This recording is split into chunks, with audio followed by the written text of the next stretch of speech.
मतलब खंडित हो गई थी, तो मैंने उसे अलग कर दिया था। तो मैं वहाँ पर शिव जी की मूर्ति थी, शिव परिवार था, वो खंडित हो गया था, मैंने उन्हें निकाल दिया। शिवलिंग था, वो निकाला मैंने। और एक लाफिंग बुद्धा थे, वो टूट गए थे, तो वो भी मैंने अलग किया था। और अखंड ज्योत का जो मिरर ग्लास होता है वो टूट गया था। और मैं वहाँ गई, फर्स्ट टाइम गई, मुझे कुछ ऐसे नहीं था, मैं बहुत ज़्यादा स्पिरिचुअल कभी थी नहीं। मतलब इतना था कि मुझे कर्म अच्छे करने हैं, सबसे अच्छे से रहना है, अच्छे से प्यार से बोलना है, किसी को हर्ट नहीं करना, बस मेरा यही रहता था। बाकी ये नहीं कि मैं पूजा पाठ करती रहती थी, दिन में मेरे को दिया जलाना है या कुछ करना, कुछ नहीं होता था। सिर्फ दिवाली वाले दिन हमारे घर जो पूजा होती थी वो लगता था कि हाँ एक पूजा हो रही है। बाकी हम कोई ऐसे नहीं कि रेगुलर मंदिर जाते थे। पर वहाँ जाकर जैसे मैंने जब एंटर हुए वहाँ पर, तो एक तो सबसे ऊपर जो शिवलिंग है, कभी मैंने देखा ही नहीं था अपनी लाइफ में इतना बड़ा शिवलिंग। वो देख कर एकदम मुझे लगा अरे वाह, ये शिवलिंग तो मेरे घर से मैंने अलग किया था उसे, कि नहीं था मेरे पास वो, तो वो मुझे वहाँ मिला। जैसे आगे एंटर हुए, अखंड ज्योत, इतनी बड़ी अखंड ज्योत, वो भी मैंने कभी अपनी लाइफ में मैंने अब तक नहीं देखी थी, वो मुझे वहाँ नजर आई, तो मैंने वो शुक्राना किया। उसके बाद लाफिंग बुद्धा जो मेरे को एकदम गुरुजी के स्वरूप में वही लाफिंग बुद्धा ही नजर आए, कि मुझे लगा अरे ये तो लाफिंग बुद्धा ही है। तो मुझे वहां पर, और जो शिवजी की जो शेष नाग वाली जो वहां पर वो है स्टेचू जो बना हुआ है वहां पर, तो वो मुझे मतलब इतना अच्छा लगा। वो कभी मेरे ड्रीम में आता था, मेरी छोटी बिटिया के पैदा होने से पहले वो मुझे सपने में दिखा था, तो वो मुझे वहां पर नजर आया। और इतना पॉजिटिव, मतलब ऑरा उसका इतना पॉजिटिव था, तो मैं एकदम, मतलब मुझे हैरानी हुई ये क्या हो गया, कि मतलब जो चीज मेरे घर से गायब थी, उस टाइम नहीं थी एट प्रेजेंट, वो मुझे सारी वो चीजें वहां मिल गई।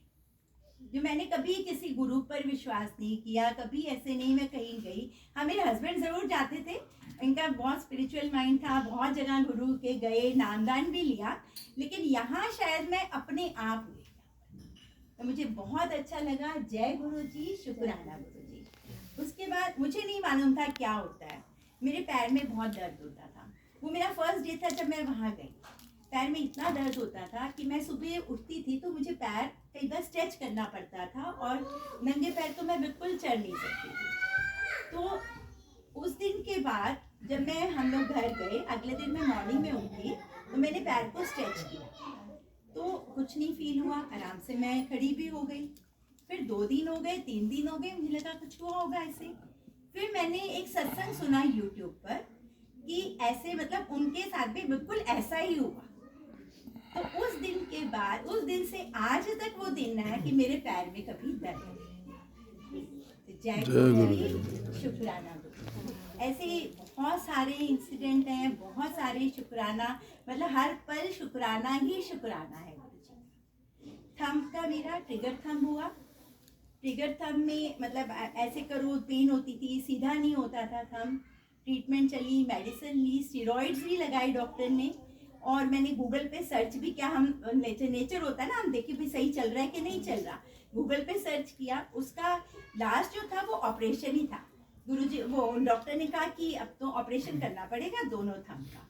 अब दोनों थंब का यानी आप अपना काम भी खुद नहीं कर सको, कि आप घर को कैसे देखोगे। तो फिर मैंने गुरुजी से अरदास की, गुरुजी ये तो नहीं हो सकता कि मैं कैसे कराऊं ऑपरेशन। तो वो भी बहुत बहुत शुक्राना गुरुजी, आज बिल्कुल मेरा थंब ठीक है, कोई प्रॉब्लम नहीं है। तो हर पल का अनंतम अनंतम शुक्राना गुरुजी। बस ये कहते हैं मुझे मनो, मंगो कुछ नहीं, बस गुरुजी को मानना ही बहुत है।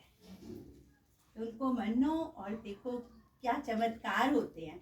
गुरुजी को कहते हैं कि लोग कहते हैं मैजिकल गुरु हैं, हाँ मैजिकल गुरु हैं, लेकिन ये मत सोच के चलो कि आप जाओगी आपकी प्रॉब्लम एकदम सॉल्व हो जाएंगी। लाइफ क्या है, लाइफ तो फुल ऑफ प्रॉब्लम्स हैं ही, आती जाती रहती हैं, उतराइयां चढ़ाइयां ते जिंदगी विच आंदियां ने, जे कृपा होवे तेरी हंस के लंघ जांदियां।